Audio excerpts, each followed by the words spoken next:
Your phone won't stop ringing. It's 6 a.m. You're already awake. You haven't slept. The screen lights up again.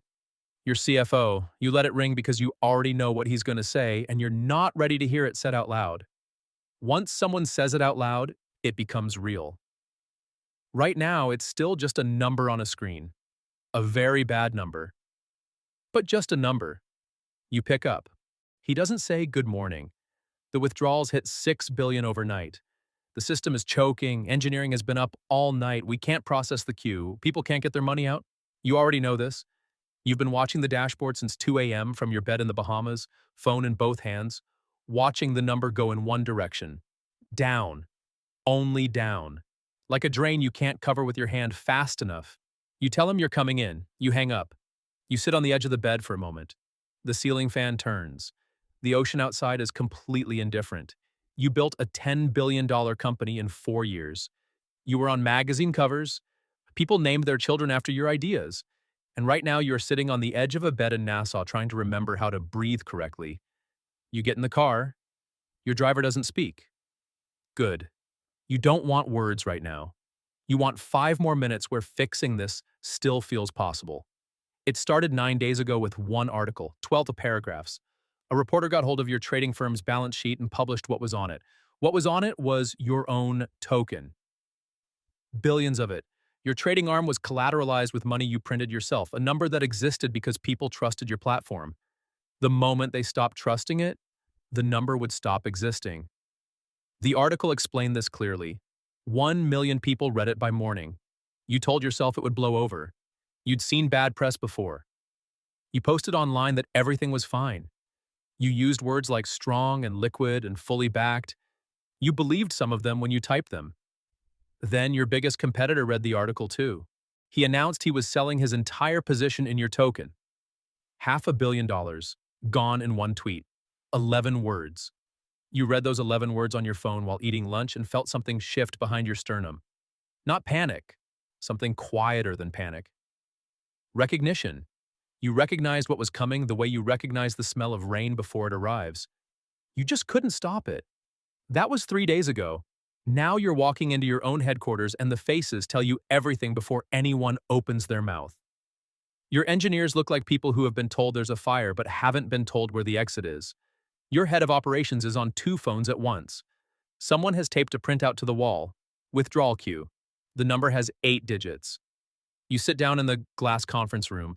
Someone puts coffee in front of you. You don't touch it. You open your laptop. The token is down 80% since yesterday morning.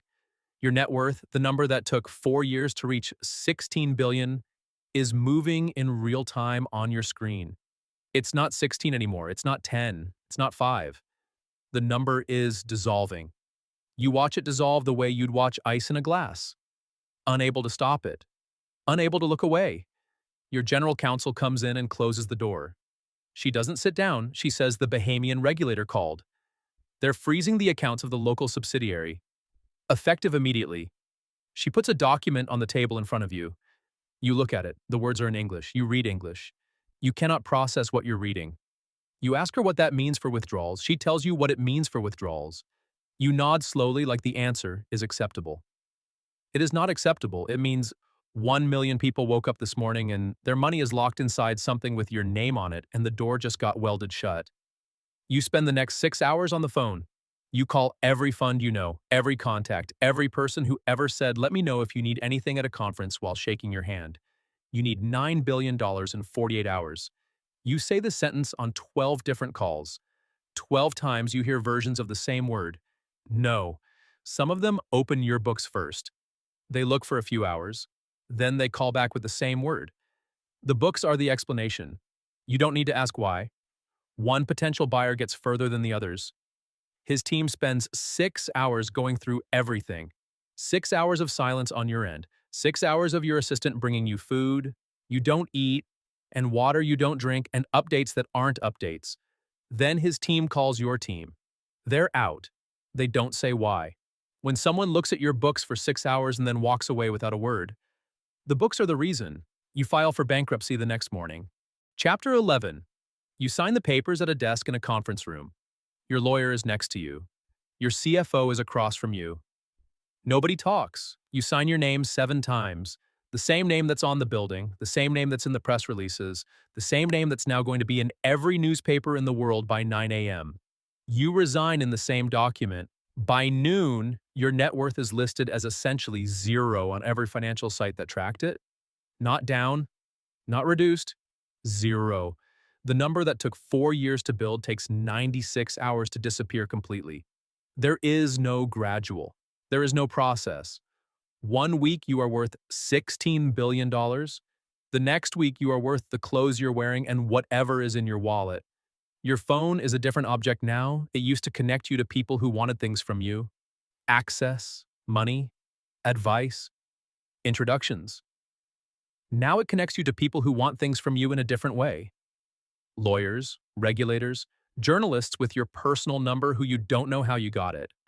A college friend who texts saw the news. You okay? You type back yeah and delete it and don't answer. What is the sentence? What sentence covers this? The SEC opens an investigation.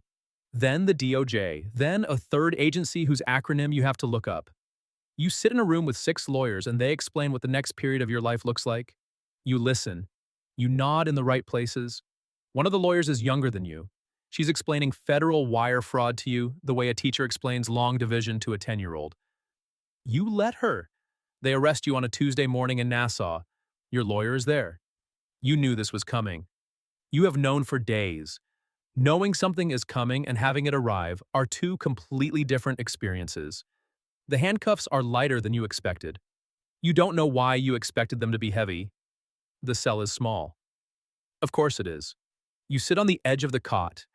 The silence has texture, the kind that presses on your ears. You are 30 years old. A month ago, you were on the cover of a magazine in a t-shirt because you didn't own a suit and people thought that was charming. Now you are sitting in a cell in the Bahamas and a federal judge in New York is reading a document with your name on it and the word scheme to defraud. You think about the decision, the one that mattered, not the article, not the competitor's tweet, not the bank run. Before all of that, the decision to move customer deposits into the trading arm to plug the gap. 4 minutes. You made it in 4 minutes in a glass office at 2 a.m. when no one was watching. You told yourself it was a bridge, temporary, a gap measure. You told yourself this for 8 months.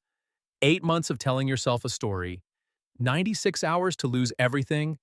25 years to think about 4 minutes. The company rebuilds under new management. They recover nearly $16 billion. Most customers get repaid. You learn this years later from a news article in the common area. You read it standing up. You don't sit because you don't want anyone to see your face while you read it. Relieved and implicated at exactly the same time. The math worked out for everyone, just not for you. Your lawyers argued you didn't understand what you were doing, that you were sloppy, not criminal, that the difference between incompetence and fraud is a line you never consciously crossed. The jury took about 4 hours. They had read the same books as the investors who walked away. Your phone rings somewhere down the hall. Someone else's phone. Same hour, same tone. It means nothing. You lie back on the cot and stare at the ceiling. You built a platform that moved billions of dollars a second. You understood market structures that take most people years to learn. You could read a balance sheet in 90 seconds and see what 3 analysts missed. You were fast. Everyone said so. Faster than the market. Faster than the regulators. Faster than your competitors. You just weren't faster than 12 paragraphs in one tweet.